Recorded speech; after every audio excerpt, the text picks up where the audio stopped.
Imagine a tree so vast that its branches stretch out into the heavens and its roots delve into the deepest parts of the earth. This is Yggdrasil, the world tree, the very backbone of Germanic mythology. It must be a sight to behold. Oh, it is. And it's not just any tree. It's the cosmic center of the universe, connecting 9 worlds, each home to beings of power and magic. 9 worlds? That's incredible.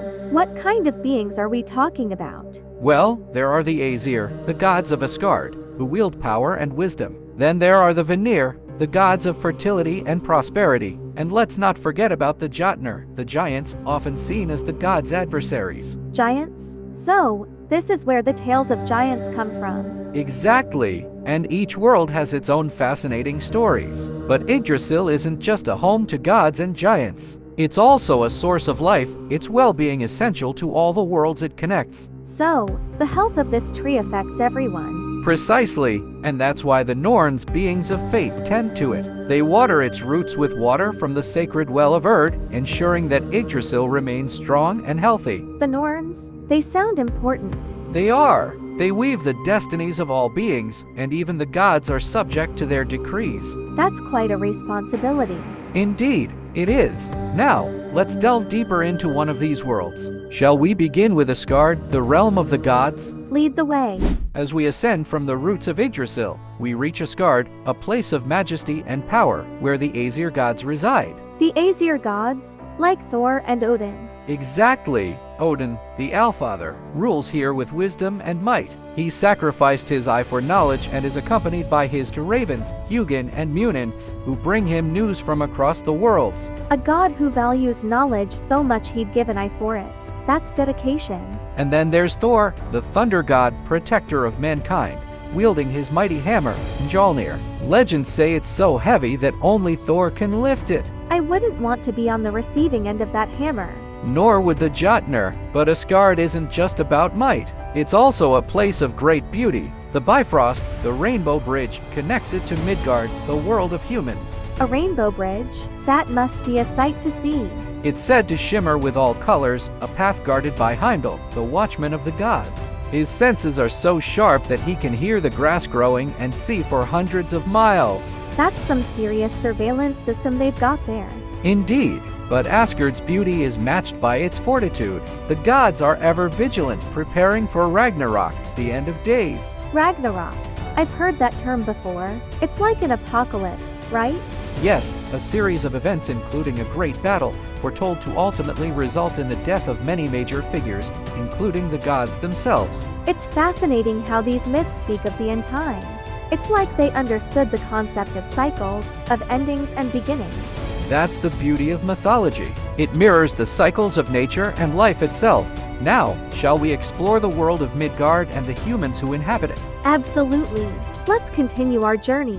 Descending the branches of Yggdrasil, we come upon Midgard, the realm of humans, encircled by a vast ocean that is inhabited by the great serpent, Jormungandr. A serpent that big? It must be terrifying. So large that it encircles the world, biting its own tail. An eternal symbol of the cycle of life and death. But Midgard is more than just serpents.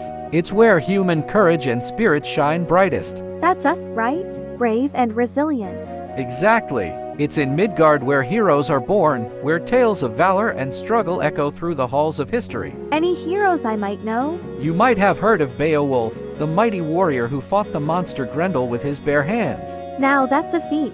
Indeed. And it's in Midgard where the gods often walk among humans, sometimes to aid, other times to test their mettle. The gods walk among us. That must keep things interesting. Oh, it does. And it's here that the most important of all connections is made, the bond between gods and humans, which is celebrated in many a myth and legend. It's like they're part of our world, influencing it in ways we can't even imagine. Precisely. And speaking of influence, let's talk about the magic of runes, the gift of Odin to humanity. Runes?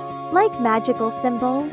More than symbols, they are keys to untold power and wisdom. But with great power comes great responsibility. I can imagine. So, what's next on our journey? Next, we explore the frosty realms of Jotunheim, land of the giants. Ready for some chills? Absolutely. Let's venture forth. Beyond the mists of Midgard, through the dense forests of Yggdrasil, lies Jotunheim, the realm of the frost giants, a land of eternal winter and towering mountains. Just the thought of it gives me the chills.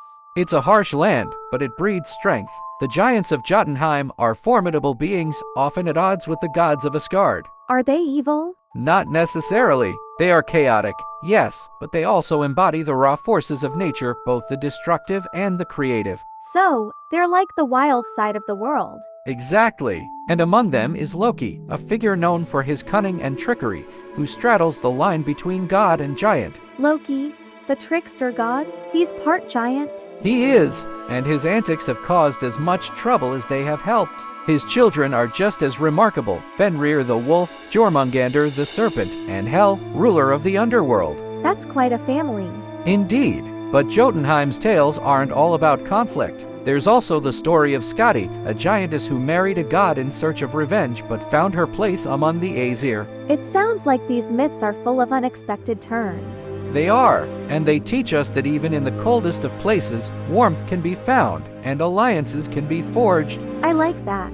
It's hopeful. Mythology often is. Now, shall we venture into the depths of Niflheim, the world of mist and ice, and uncover its secrets? Yes. Let's explore more. As we journey further down the roots of Yggdrasil, we find ourselves shrouded in the mists of Niflheim, a world of ice and darkness, where the cold bites to the bone. It sounds desolate. It is, but it's also mesmerizing. The ice glistens like diamonds, and the silence holds secrets of the ancient world. Secrets? What kind of secrets? The secret of creation itself. It's said that from Niflheim's icy fog and the fiery blasts from Muspelheim, life began in the form of Ymir, the first of the frost giants. Life from ice and fire? That's poetic. And from Ymir's body, the world was shaped. His flesh became the earth, and his skull the sky. That's a grand origin story. Indeed, but Niflheim is also home to Hel, the daughter of Loki, who presides over the realm of the dead, not to be confused with the Christian hell. So, what's it like? It's a place where those who did not die a heroic death find themselves. It's not a place of punishment, but rather a somber hall where souls rest. It's interesting how different cultures view the afterlife. True, and these views reflect our deepest hopes and fears about what comes after. Now, let's turn our gaze to Muspelheim, the land of fire and home to the fire giants. From the cold to the heat. I'm ready. Now, we step into the blazing realm of Muspelheim, where rivers of fire flow and volcanoes roar, a stark contrast to the icy Niflheim. It's like walking into a furnace. Indeed, but it's also the realm of creation and destruction. Here resides Surtur, the fire giant, with his flaming sword, destined to fight against the gods during Ragnarok. A sword that burns with fire? That's epic. And it's said that his sword will set the world ablaze. But Muspelheim is not just about destruction.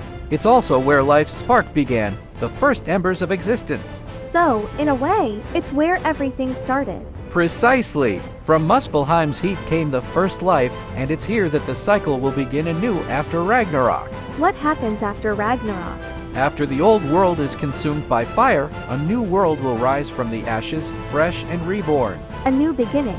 That's a hopeful end to such a fiery tale. Mythology often teaches us that from destruction comes creation. Now, let's journey to the end of our tale, to the aftermath of Ragnarok. I'm ready for the grand finale. And so, we come to Ragnarok, the doom of the gods, a prophecy of destruction that will bring about the end of the old world. The end? That sounds final. It is and it isn't. Ragnarok is the ultimate battle, where gods, giants, and heroes meet their fate. The skies will split, and the world will be engulfed in flames. That's terrifying. Who survives? Few will remain.